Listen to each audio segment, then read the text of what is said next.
Olá pessoal, boa tarde, eu sou Natália Florencio, editora do bb.com.br e hoje, nesse dia 8 de março, a gente está aqui reunido no M-Live, é um evento que reúne todas as marcas da Editora Abril, todas as marcas femininas da Editora Abril, para celebrar o Dia Internacional da Mulher.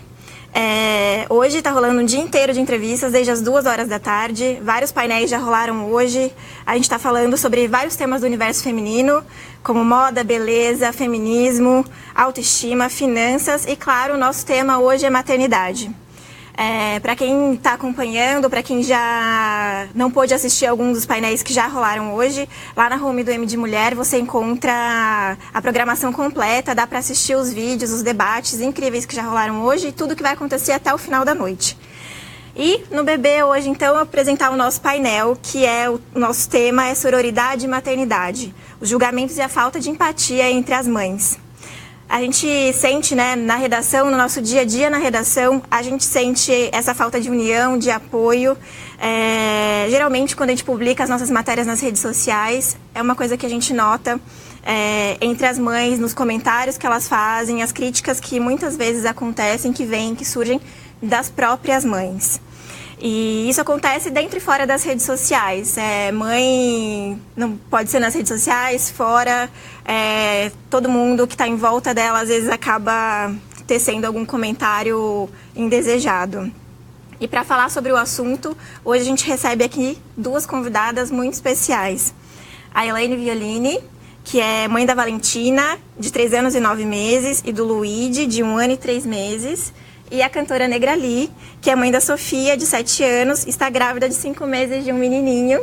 Gente, muito obrigada pela presença de vocês. Obrigada. Obrigada pelo convite. Oi.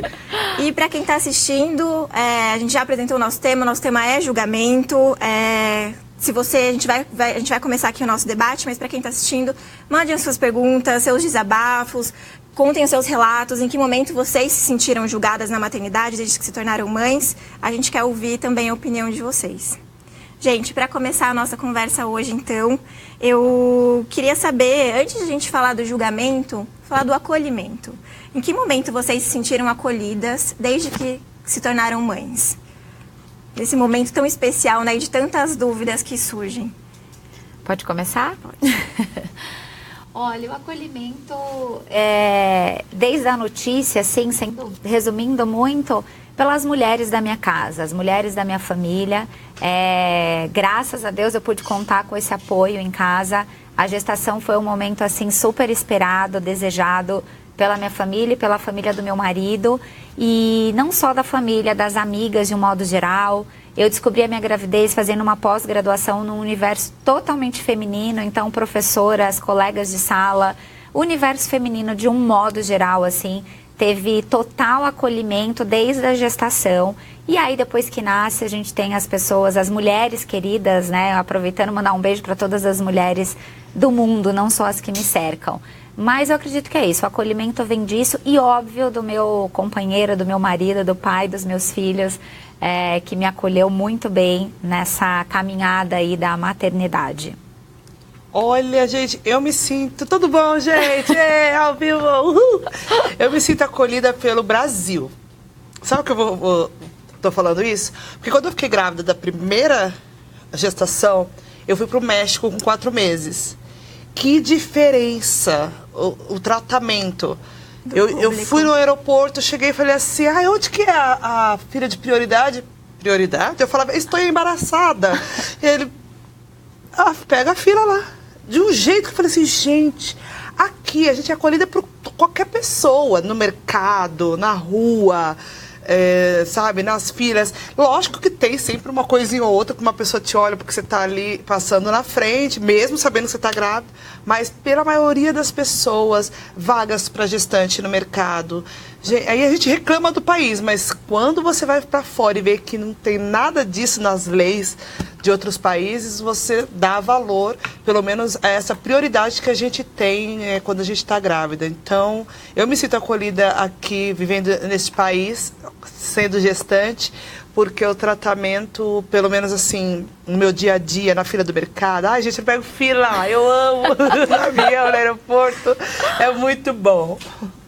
Bom, o problema é que nem sempre é o que acontece, né? Vocês como mães, ninguém melhor para dizer isso, mas a gente também foi saber disso com outras mães, né? A gente trouxe algumas mães blogueiras que são super ativas nas redes sociais para falar, para dar o relato delas. Então a gente tem um vídeo para assistir, vamos assistir agora.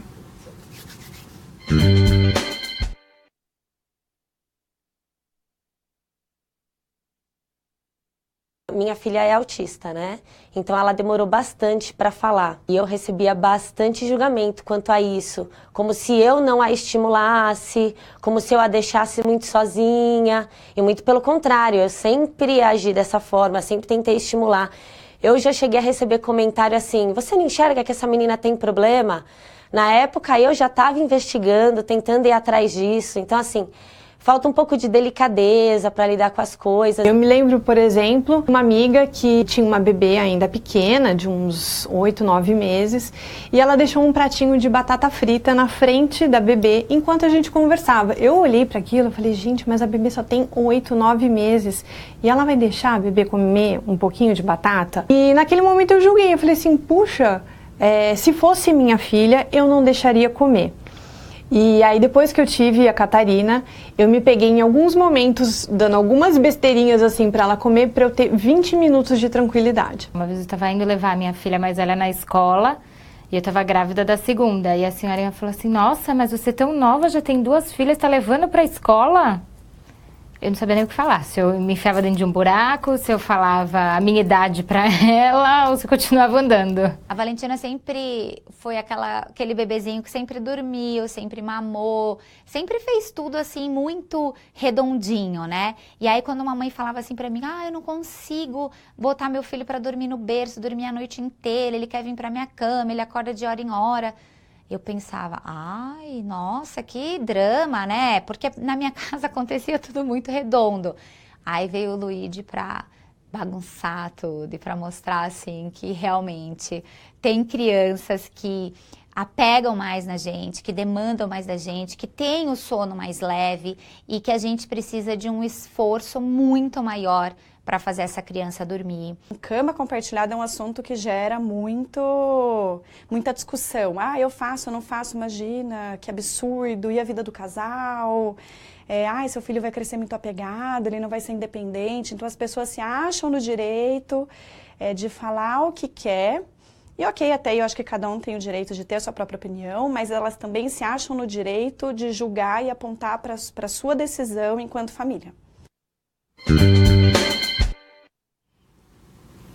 Bom, gente, a gente viu aqui nesse vídeo, então, que as mães podem ser julgadas por N razões, né? É a alimentação, é a cama compartilhada, são tantos temas, são tantos momentos em que os julgamentos podem surgir. Agora, sim, eu queria saber de vocês. Em qual momento, desde que vocês se tornaram mães, que vocês se sentiram julgadas? Teve algum episódio que marcou mais? Dessa gestação, o episódio que mais me marcou foi uma mulher que perguntou assim, você tá grávida, né? Eu bem que eu percebi na televisão, eu falei, tô. Você tá feliz? Não, mas ela não perguntou assim, ela falou assim, você tá feliz? Aí na hora eu falei assim, não. Eu falei, lógico que eu tô, né? Eu falei, não, eu falei, lógico. Aí ela falou, não, porque se fosse eu, não tava. Aí eu falei assim, gente do céu, que mulher louca. Como que ela vai perguntar se eu tô feliz, assim, tipo, não se pergunta isso pra mulher. A não ser que você vai perguntar com aquela alegria, você tá feliz, não tá? Você tá feliz? Mas não, ela perguntou de um jeito e ainda por cima, pra piorar, ela falou que ela não estaria se ela tivesse grávida. Nossa, que situação... E você grávida. Desconcertante, né? Você não sabe... Tadinha, foi uma gafe, eu acredito que foi sem querer. Depois eu fiquei com pena dela, que eu vi que ela ficou constrangida, ela não apareceu mais no camarim, ela trabalhava na produção. Ela percebeu, eu falei assim, mas Não se pergunta pra uma grávida. Bom, beleza, valeu, tchau. Ainda mais no seu caso, que foi uma gravidez que você queria tanto, né? Queria muito, super Você planejada. já tava planejando, enfim. Eu até esperei demais pra poder ser tudo muito certinho, na hora que eu achava que tinha que ser, sabe? E você, Elaine? Eu recebo alguns. Mas eu costumo falar que eu não potencializo, mas como a gente tem que falar um pouco, eu não tenho um marido que tem uma paternidade ativa, né, como é chamada nas redes sociais e no século XXI. Eu tenho um marido à moda antiga, a gente tem 23 anos de diferença, então já parte daí os julgamentos, desde olhar pra gente e falar, ai, foi inseminação, né? E não é que, independente se tivesse sido ou não, mas é justamente por olhar para a idade dele e fazer essa pergunta. E esquece que o homem faz filho, praticamente até enquanto estiver vivo faz filho. Até a questão do, ai, coitadinha de você, seu marido não te ajuda a trocar fralda, você deve ser uma sofredora, como que você aguenta? Você tem que ensinar seu marido a trocar, você tem que obrigar ele a dar comida. Então é um julgamento na rotina familiar, no que acontece na nossa casa.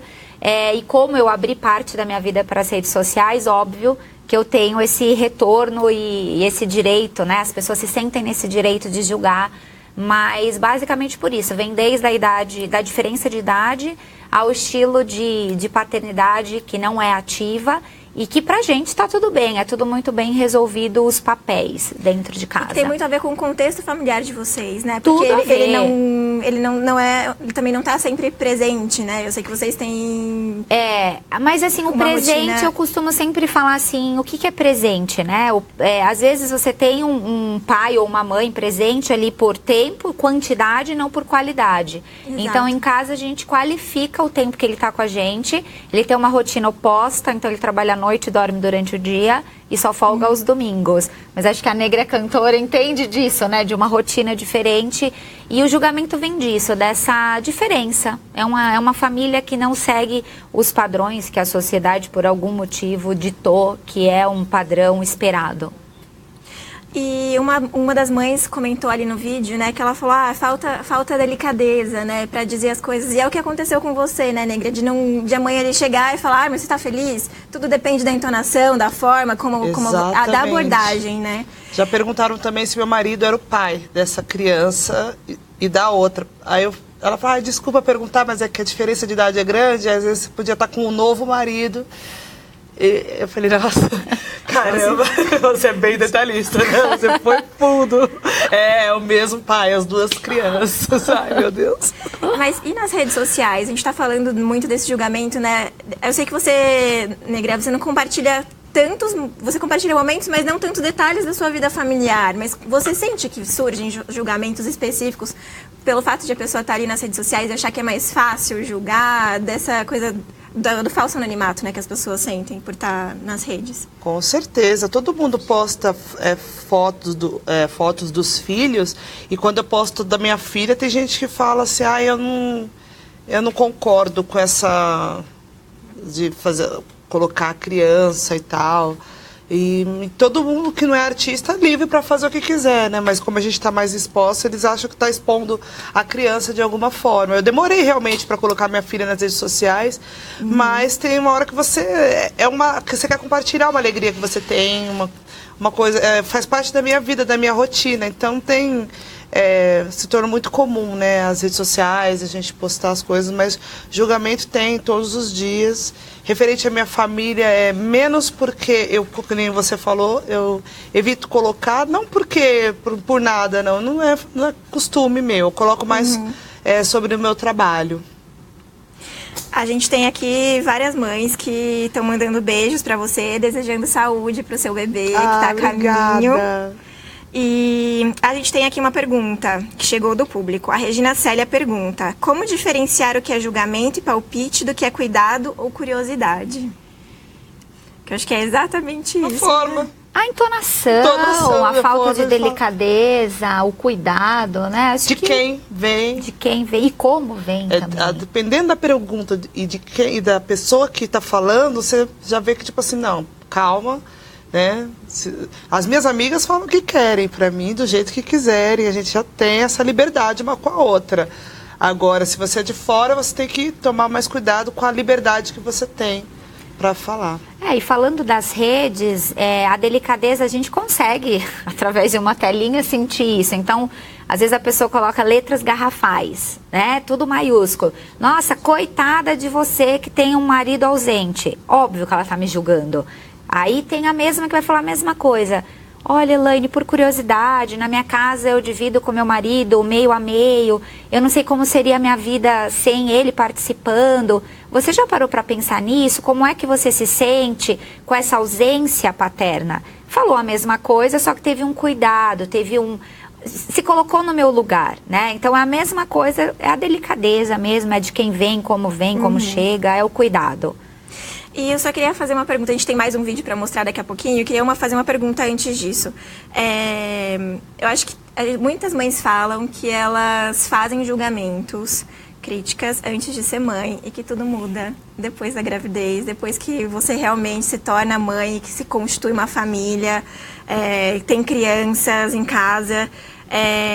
E aquela velha frase, né? Se fosse meu filho, que você, quando você está em alguma situação ali, vocês passaram por isso. Que tipo de coisas que mudaram, assim, o conceito que vocês tinham? A gente viu ali uma das mães, né, a Nívia, falando da batatinha, que depois que ela acaba, às vezes, se pega dando uma guloseima para a filha para ter minutinhos de tranquilidade. Vocês se pegaram vendo, puxa, eu julguei e agora não julgo mais, vejo que é diferente? Então, para eu chegar nesse ponto, eu teria que... Ó, como eu sou metida. Eu ia sofrer um pouquinho para lembrar, porque as coisas que eu julguei eu realmente não faço, tá, gente? Desculpa. Somos duas. Não, desculpa. Assim, eu tenho esse erro, sim. Eu sou parte das muitas que julgam. Por exemplo, eu não coloquei andador na minha filha quando eu soube que não era bom. Eu não dei chupeta para ela quando eu soube que não era legal. Eu não dei doce para minha filha. Minha filha nunca tomou refrigerante, ela tem 7 anos. Entendeu? Tipo assim, hoje ela come coisas mais parecidas com nós adultos, frituras e tal. Mas a alimentação dela é muito saudável e ela não chupa bala, porque eu não dei quando era menor. Então, quando ela nem sabia direito o que era, eu não ofereci. Então, hoje, ela não está acostumada. Ela não chupa bala, ela não chupa masca chiclete. Não é porque ela é uma coitadinha. É porque ela não está acostumada, não gosta, não se interessa. Então, a maioria das coisas que eu falei, eu realmente, tipo assim, lenço umedecido, eu fui usar só quando, tipo, ela foi mais velha e eu lavava ele para tirar todo o sabão. Eu levava água na garrafa térmica, quente, morninha, molhava o algodão e passava. Se eu vou fazer isso no meu segundo filho, não sei. Depois você conta. Mas a maioria das coisas que eu julguei, eu realmente não faço, porque eu acho que é o melhor para minha filha, o que é melhor para ela. Julgamento. Como eu já tenho 2, um menino e uma menina, a maioria das coisas que eu apontei no outro como aquilo que eu não gosto, né? Eu não gosto disso, eu também continuo não fazendo. Exemplos, cama compartilhada, e eu acho que é legal abrir assim, o julgamento e o apontamento, às vezes não é que você está condenando também, você não quer fazer para você, eu aceito que o outro faça, ok, não tem problema nenhum, mas eu não vou fazer na minha casa. A única coisa que mudou foi que eu sempre falei, eu nunca vou tirar nenhum bibelô da minha sala. E realmente, a minha primeira filha, eu não tirei nada. E foi fácil, né? Dava tempo de eu falar, olha, cadê os seus brinquedos? Vai pegar os seus brinquedos. E com o Luigi, ele é mais rápido do que o meu pensamento e a minha fala. E eu falo que ele é um troglodita, um mini. Ele pega o negócio e ele lança. Então já quebrou Murano, já quebrou bibelôzinho de lua de mel. E aí, pra eu não chorar mais por essas coisas, porque tem algumas peças assim que tem marca, a sua lua de mel você trouxe, e nunca mais eu vou voltar. Né? Não nessa situação em lua de mel. E aí eu subi algumas coisas agora do alcance dele, foi o que eu modifiquei. Então eu julguei quem subia e agora eu tô subindo as coisas. Bom, a gente tem um outro tema que acho que é bastante polêmico e que as mães comentaram muito nesse dia que a gente chamou elas para vir até aqui à redação e gravar os seus relatos, que é a amamentação. Queria que a gente assistisse ao vídeo e depois comentasse um pouquinho sobre isso. Tá bom.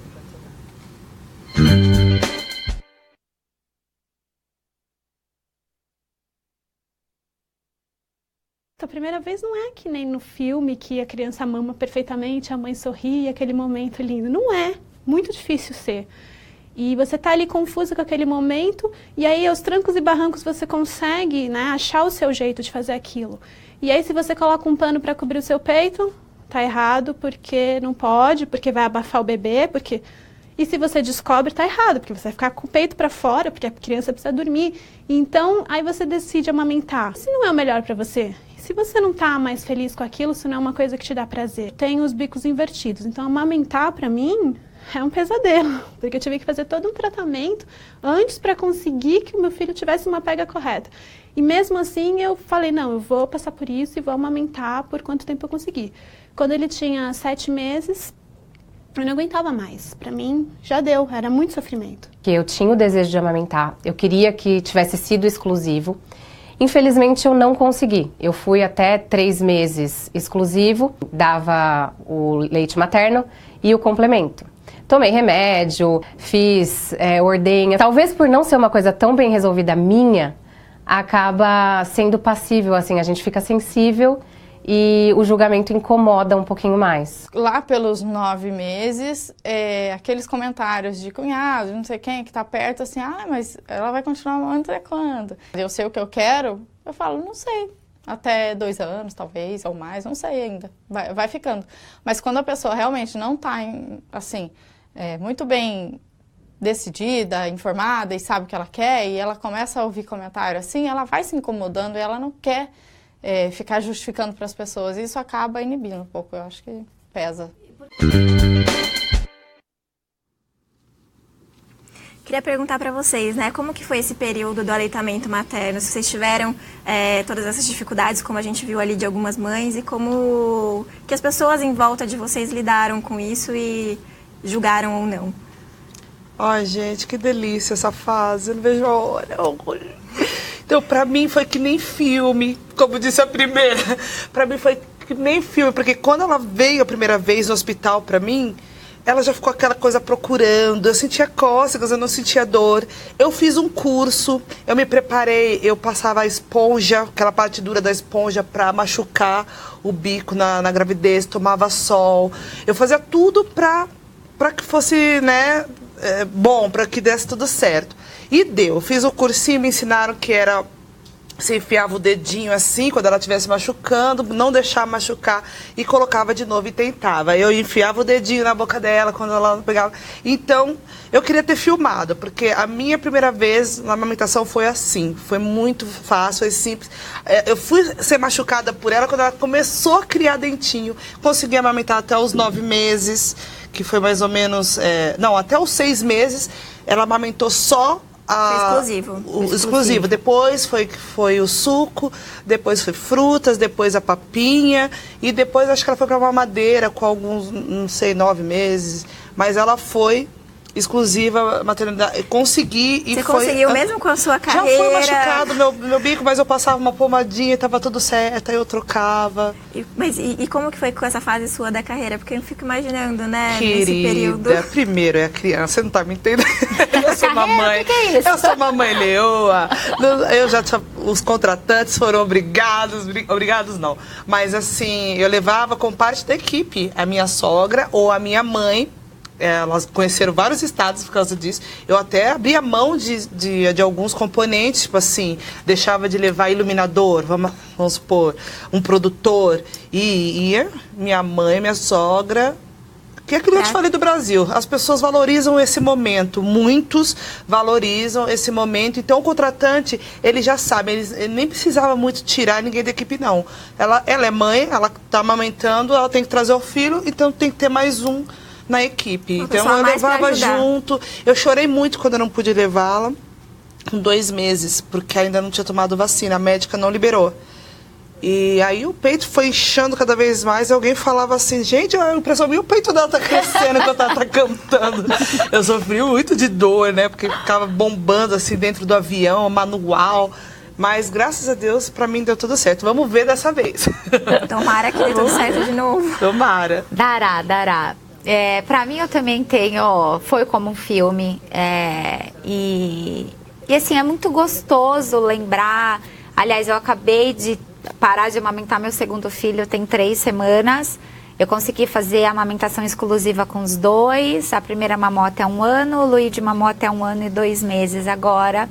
E eu sou muito realizada, grata, mas eu também fiz a minha tarefa de casa, igual a Negra. Eu fiz assim, olha, o médico mandava metódica. Eu sou libriana, mas eu devo ter algum outro ascendente que me faz ser tão metódica. Virginiana. E botava, eu até ensinei isso nas minhas redes sociais, eu pegava uma camiseta toda estampada e cortava onde tem os mamilos, e os homens que não escutem isso, mas vestia a camiseta e ia pra sacada tomar sol no mamilo. Então eu fiz toda a tarefa. Óbvio que hoje eu entendo, estudei bastante sobre a amamentação, existe uma questão emocional de você estar preparada não só fisicamente para amamentar, mas também emocionalmente e psicologicamente. E eu fiz toda essa entrega, tá? Fisicamente, psicologicamente, emocionalmente. E os meus 2 casos de amamentação foram de sucesso. Eu tenho sim lembranças de dor, mas eu passava a pomada e o meu cérebro acho que pensava, faz parte do processo. E não era algo, nossa, mas não me contaram. Me contaram que doía e eu olhava, passava a pomadinha, botava lá a concha gelada e passava para o outro. E eu fiz tudo o que me orientaram. Eu tive bons ouvidos para amamentação. Então, eu me permiti ficar em lugar silencioso. Eu me permiti... Não, a última mamada... Olha, peguei todas as dicas e fiz. Do segundo filho, como a diferença de idade em casa é mais próxima, eu tive dificuldade de me concentrar porque eu tinha uma outra bebê em casa. Então, eu queria amamentar o segundo naquela mesma tranquilidade. Impossível com uma bebê de 2 anos em casa. Mas a gente se virava. Eu botava ele no peito, ela queria ir no banheiro, eu carregava o mais novo pro banheiro, limpava ela e ali voltava. E me entendi e deu certo assim. Uma amamentação um pouco mais tumultuada, mas o aleitamento foi exclusivo.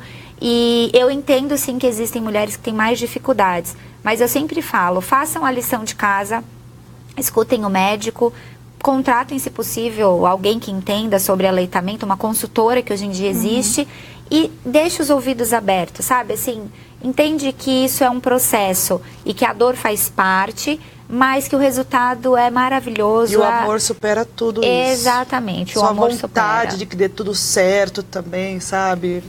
Eu entendo e eu encarei as duas... Assim, eu tenho certeza que o seu vai ser de sucesso também. Sabe que é o que vocês falaram, nem sempre dá certo, por mais que a mãe também tenha essa entrega emocional, essa entrega psicológica. A gente tem N motivos que podem fazer com que a mãe de fato não consiga amamentar. Mas em relação a isso, vocês chegaram a receber alguém falando, já tá bom, não precisa amamentar mais, ou tá amamentando por pouco tempo. Até quando você amamentou, Elaine? Eu amamentei 1 ano, a Valentina, e 1 ano e 2 meses. Nas redes sociais, como eu estou ali, né, mais uma vez eu falo, vai existir de tudo. Então, esse menino é grande, fica mamando, vai mamar até quando? Já tá na hora, tem leite artificial tão bom ou melhor que leite materno, o que eu não acredito, né?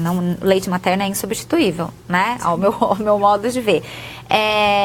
E teve também aqueles que, quando eu decidi parar de amamentar, apontaram o dedo. Mas por que, se tem leite, tanta mulher querendo amamentar e você tem, por que você parou?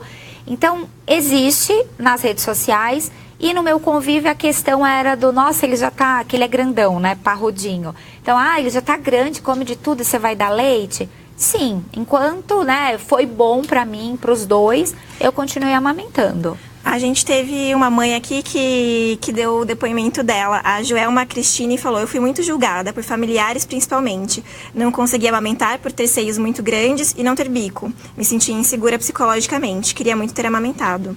Essa questão da insegurança, por sinal, teve uma outra mãe que mandou mensagem pra gente. Ela falou, será que o julgamento não nos atinge quando estamos mais inseguras? É uma pergunta da Carla Araújo, queria que vocês respondessem. Nossa, também. Era isso que eu ia falar quando a gente estava conversando lá nos bastidores. Sim. Sobre... Por que você perguntou, por que você acha que as pessoas têm esse direito, que parece que quando que é mãe que está grávida, as pessoas podem entrar e invadir? Eu acho que é a nossa fragilidade, acho que elas percebem de alguma forma que a gente está naquele momento mais delicado, mais frágil, e aproveita e Desce a lenha. Desce a língua e vai falando de tudo. Acha que... Porque a gente fica, né, mais frágil mesmo. Eu, por exemplo, nessa gravidez, eu tô frágil, mas é aquele frágil assim, cristal. Eu tô porreta. Eu falo tudo que me vem à cabeça. Tá demais, viu, gente? Bom, e a gente tem mais um vídeo aqui para falar sobre esse assunto, porque a gente sabe que as mães estão sempre tentando acertar, né? Elas estão sempre tentando fazer o melhor para os seus filhos. São as escolhas que elas tomam, né, para os filhos. E a gente sabe que a forma como as pessoas encaram isso nem sempre é a melhor possível. A gente tem um vídeo aqui para mostrar.